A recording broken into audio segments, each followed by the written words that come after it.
सब लोग को पता होगा कि माता रानी का सबसे पसंदीदा चीज लाल कलर का चुनरी होता है कि नहीं होता है?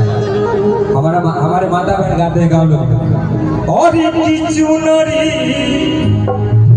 लाले चुनरी लाले चुनरी लाले चुनरी लाले चुनरी